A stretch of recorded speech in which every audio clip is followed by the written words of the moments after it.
حضرت مولا علی شیر خدا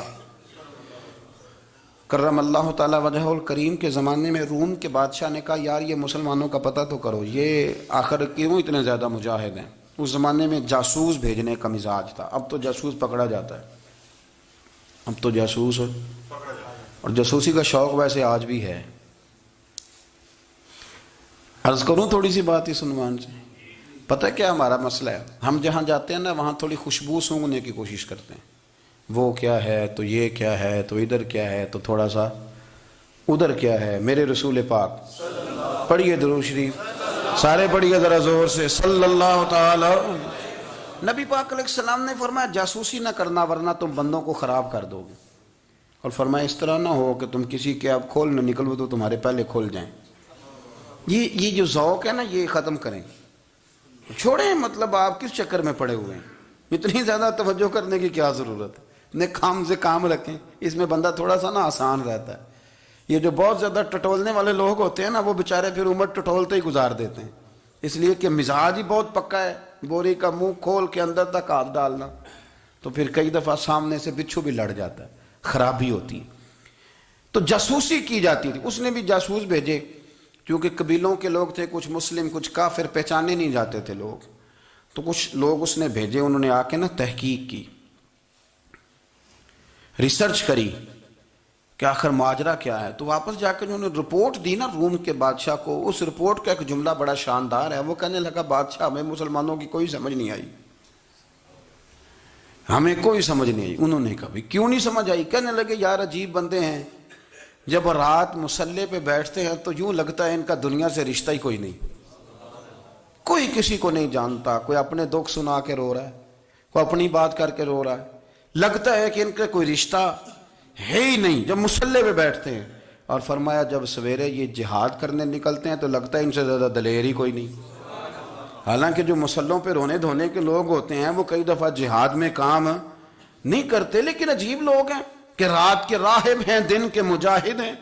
کوئی سمجھ نہیں آتی۔ میرے عزیز ان لوگوں نے مصلی آباد کر کے رکھا، تلاوتیں ان کا ذوق رہی، منزل روز پڑھنا، اسباق پڑھنا، وظائف پڑھنا، یہ ان کا ذوق رہا۔ اعلیٰ حضرت بریلوی رحمت اللہ نے 1000 کتاب لکھی ہے، لیکن الوظیفۃ الکریمہ کے نام سے جو وہ صبح و شام وظائف پڑھتے تھے وہ الگ انہوں نے ان کو بیان کیا، پابندی کے ساتھ اپنی اللہ اللہ کرتے تھے۔ شیخ شہاب الدین سہروردی رحمت اللہ علیہ اس پر ایک بندے نے اعتراض کیا، اس نے کہا جی آپ کس قسم کے صوفی ہیں، مرید بیٹھے ہیں اور آپ وہاں نفل پڑھ رہے ہیں؟ یہ بھی بڑا مسئلہ ہوتا ہے نا، جو بندہ ملنے آتا ہے وہ اپنے ٹائم کے حساب سے آتا ہے، اور پھر اس کا یہ بھی خیال ہوتا ہے کہ پیر صاحب جو ہیں وہ چونکہ درویش ہیں تو نہ انہیں روٹی کھانی چاہیے نہ سونا چاہیے، چونکہ وہ درویش ہیں، اور ہم چونکہ درویشوں کے ماننے والے ہیں لہذا ہمارا یہ طریقہ ہونا چاہیے کہ جیسے ہم کہیں درویش ویسے ہی کر جائے، حالانکہ جس کو آپ درویش کہیں گے آپ اس کی مانیں گے، آپ منوائیں گے نہیں، تو ہمارا مزاج ہوتا ہے۔ شیخ شہاب الدین پر لوگوں نے اعتراض کی، حضور لوگ ملنے آئے ہیں، زیارت کرنے آئے ہیں، یہ بندے دعا کرانے آئے ہیں، اللہ اللہ کرانے آئے اور آپ نفل پڑھ رہے ہیں، کیا جملہ ہے، کیا حسن ہے، کیا خوبصورتی ہے۔ فرمانے لگے رب رسول سے مانگنے کے لیے مصلی بچھایا ہے، اگر وہاں سے مانگوں گا نہیں تو تمہیں دوں گا کیا؟ پہلے مجھے کچھ لے تو لینے دو، اگر میرے پلے کچھ ہے ہوگی تو آگے دوں گا نا، تو میں مانگنے گیا تھا کہ یا اللہ دے تیرے بندے لینے آئے ہیں، دے تو میں کچھ لوں گا تو آگے دوں گا نا۔ لیکن ہمارا یہ سٹیٹس، یہ مزاج، یہ شعور نہیں ہے، گپیں، کہانیاں، داستانیں، گفتگو، خطابت، واز، کیا بات۔ لیکن اگر کچھ کرنے کا کام ہو تو وہ نہیں ہم سے ہوتا۔ میرے نبی کریم علیہ السلام نے مصلی سے دل لگانے کا درس دیا، حضور نے توجہ دلائی، صحابہ اس ذوق کے حامل لوگ تھے، وہ کوشش کرتے تھے۔ جناب صدیق اکبر رضی اللہ تعالیٰ عنہ کا عبادت کا مزاج ہمیشہ قائم رہا۔ حضرت عمر فاروق ساری رات اللہ کے حضور کھڑے رہے۔ حضرت عثمان غنی رضی اللہ تعالیٰ عنہ عشاء کی نماز پڑھ کے 2 رکعتوں کی نیت باندھتے تھے، 15 سپارے پہلی رکعت میں پڑھ دیتے تھے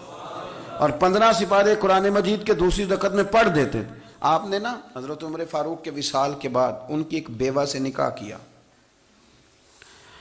حضرت عثمان غنی نے نکاح کیا۔ وہ خاتون آپ کے نکاح میں آئیں تو عرض کرنے لگی امیر المومنین میرے لیے اعزاز تو بہت ہے کہ میں امیر المومنین کی بیوہ تھی تو امیر المومنین کی منکوحہ ہو گئی ہوں، لیکن حضور نہ تو میں جوان ہوں کہ میرے اندر رغبت ہوتی اور نہ میں اب اس قابل ہوں کہ کوئی خدمت کر سکوں، میرے ساتھ نکاح کی وجہ کیا بنی؟ تو عثمان غنی رو پڑے، فرمانے لگے میں نے عمر فاروق کو مسجد میں اپنے رب سے ڈرتے ہوئے دیکھا ہے، میں نے اسے روتے ہوئے دیکھا ہے، عدل کرتے دیکھا ہے، انصاف کرتے دیکھا ہے، امت کی خیر خواہی کرتے دیکھا۔ تمہارے ساتھ نکاح اس لیے کیا ہے کہ تم مجھے یہ بتاؤ کہ عمر فاروق گھر کے اندر اپنے رب کو کیسے راضی کرتے تھے، گھر کے اندر کیسے راضی کرتے تھے، وہ طریقے بتلاؤ، تم بتاتی جانا اور میں بھی اسی طرح گھر میں عبادت کروں۔ میرے رسول کریم علیہ السلام نے ارشاد فرمایا، حضور فرمانے لگے جس گھر میں اللہ کا ذکر ہوتا ہے وہ گھر زندوں کا ہے، اور جس گھر میں رب کریم کا ذکر نہیں ہوتا وہ گھر زندوں کا نہیں ہے۔ گھر نا ہم نا کتابوں میں پڑھتے ہیں کہ ایک بزرگ کہتے ہیں، حضرت فضیل بن عیاض کہتے ہیں کہ میں ایک گلی سے گزر رہا تھا تو گھر کے اندر کسی قاری سامنے قرآن کی آیت پڑھ دی، وَلِمَنْ خَافَ مَقَامَ رَبِّهِ جَنَّتَانِ، میں میرے کانوں سے ٹکرائی تو اللہ نے میری کایا ہی پلٹ دی، میں توبہ کر گیا۔ اب گھر کے اندر سے آواز آئے تو صحیح نہ تلاوت کی، پر اندر سے آواز آتی نہیں، یا ڈیک بجنے کی آواز آتی ہے، یا ٹی وی چلنے کی آواز آتی ہے، یا دھوم مچانے کی آواز آتی ہے۔ عبادت کا وہ جو خاص شوق تھا، وہ جو حسن تھا، وہ جو توانائی تھی، وہ جو بات تھی۔ ایک جگہ پہ ہم بیٹھے تھے تو وہاں ایک صاحب آئے اور انہوں نے آتے ہی کہا کہ مہربانی کریں ذرا مجھے مصلی دے دیں، میرے نہ کچھ نفل رہ گئے۔ تو میں نے وضو کر لیا تو کوئی مصلی مل جائے، مصلی انہیں دے دیا گیا، وہ مصلی لے کے چلے گئے تو پیچھے ایک صاحب نے تبصرہ کیا، کہنے کتنا ریاکار بندہ ہے، لوگوں کو دکھا رہا ہے کہ میں نفل پڑھتا ہوں،